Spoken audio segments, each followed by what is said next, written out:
नमस्कार, मेरा नाम अफी हिंदुस्तानी है और आप इस वक्त नाव नोएडा देख रहे हैं। इलेक्शन के रिजल्ट आ रहे हैं। महाराष्ट्र और झारखंड में जो विधानसभा के इलेक्शन हुए उनके रिजल्ट आ चुके हैं।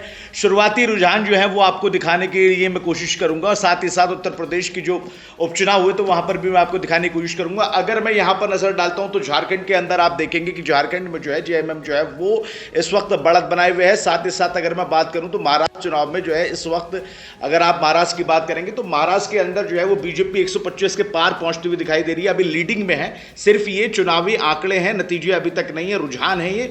और उसमें अगर आप देखेंगे SHS यानी कि अगर आप इसकी बात करेंगे तो ये शिवसेना ग्रुप है जो कि शिंदे ग्रुप गुट है, वो 56 पे आपको नजर आता हुआ नजर यहां पर आएगा, दिखाई देगा। और एनसीपी की अगर बात करेंगे, एनसीपी अजित पवार वाली है, ये 36 सीटों पर लीड करती हुई नजर आ रही है।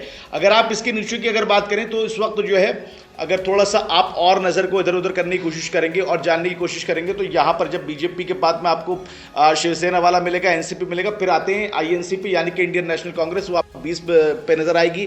उद्धव ठाकरे वाली ये शिवसेना है जो आपको 19 पे नजर आएगी। एनसीपी जो है वो 14 पर लीड करती हुई नजर आ रही है।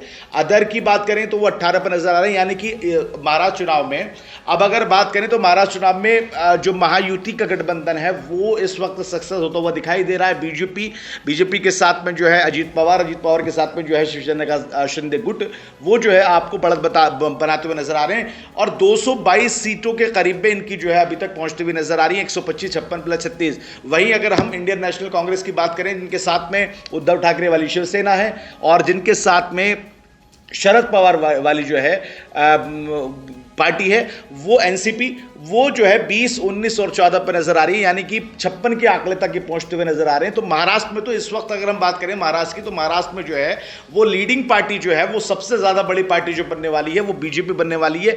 बीजेपी जो है तकरीबन 100 का आंकड़ा पार कर चुकी है, 125 सीटें उसकी इस वक्त दिखाई दे रही हैं। अब झारखंड की अगर थोड़ी सी बात करेंगे तो आप डिटेल में आपको बता देता हूं, इधर थोड़ा सा नजर डालिएगा। इधर देखिए झारखंड का पूरा ये चुनाव जो भारत निर्वाचन आयोग है, इलेक्शन कमीशन ऑफ इंडिया, उसकी साइट पे मैं आपको दिखा रहा हूं। बीजेपी यहां पर आपको 28 पे नजर आएगी, जेएमएम आपको जो है 28 पे नजर आएगी, इंडियन नेशनल कांग्रेस 14 पे नजर आएगी, आरजेडी आपको 5 पे नजर आएगी और बाकी पार्टियां 1-1 पे नजर आएंगी। अब इसमें गौर करने वाली बात यह है कि 14 प्लस 28 अगर आप इसको मिलाएंगे तो फिर ये बहुमत के आंकड़े तक पहुंच जाते हैं, यानी कि इन दोनों पार्टियों का गठबंधन है। बीजेपी यहां पर 28 सीटों पर है।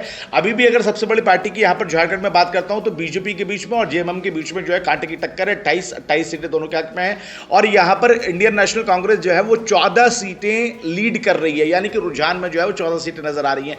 तो अगर बात करें तो यहां पर जो है इंडिया गठबंधन जो है जो एमएम और आईएनसी यानी इंडियन नेशनल कांग्रेस का है, वो यहां पर जो है आपको सरकार बनाते हुए नजर आएगा। आरजेडी की अगर यहां पर बात करें तो आरजेडी भी यहां पर 5 सीटों पर आपको नजर आ रही है।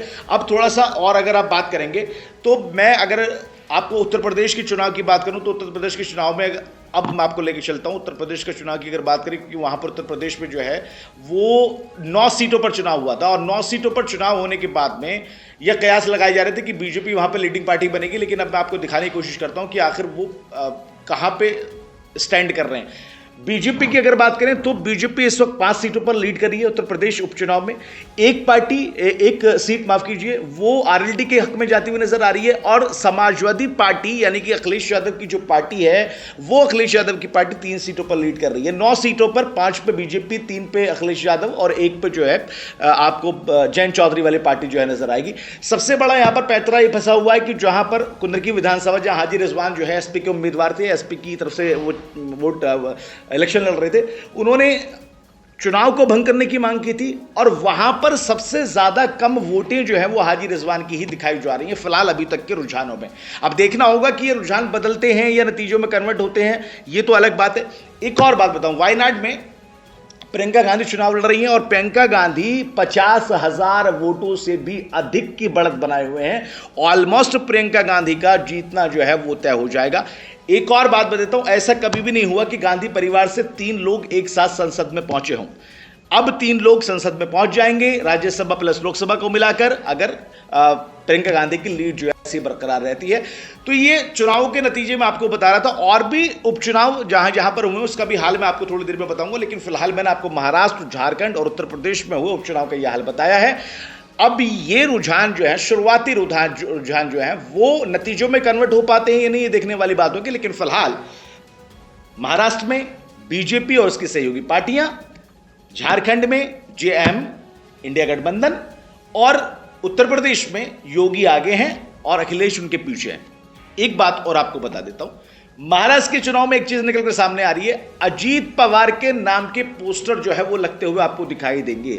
अजीत दादा फॉर सीएम के पोस्टर जो है वहां पर लग चुके हैं। महाराष्ट्र में सियासत अभी से तेज हो गई है, मुख्यमंत्री बनाने की कवायद शुरू हो गई है, लेकिन एंड में पेच ये फंसने वाला है कि शिंदे ग्रुप मानेगा, बीजेपी मानेगी क्या अजीत पवार को मुख्यमंत्री बनाने के लिए, क्योंकि वहां पर सबसे बड़ी पार्टी की बात करें तो सबसे बड़ी पार्टी जो है वो बीजेपी बनकर आ रही है और शिंदे गुट जो है, जो कि शिवसेना वाला है, क्या वो अजीत पवार को मुख्यमंत्री बनाने के लिए मानेगा? ये बड़ा सवाल है। खैर ये बात की बात है, लेकिन फिलहाल रुझानों में एक तरफ बीजेपी, एक तरफ इंडिया गठबंधन और उत्तर प्रदेश के उपचुनाव में योगी आदित्यनाथ लीड करते हुए दिखाई दे रहे हैं। चुनाव की पल पल अपडेट मैं आपको बताता रहूंगा। फिलहाल के लिए इजाजत, नमस्कार, आदाब।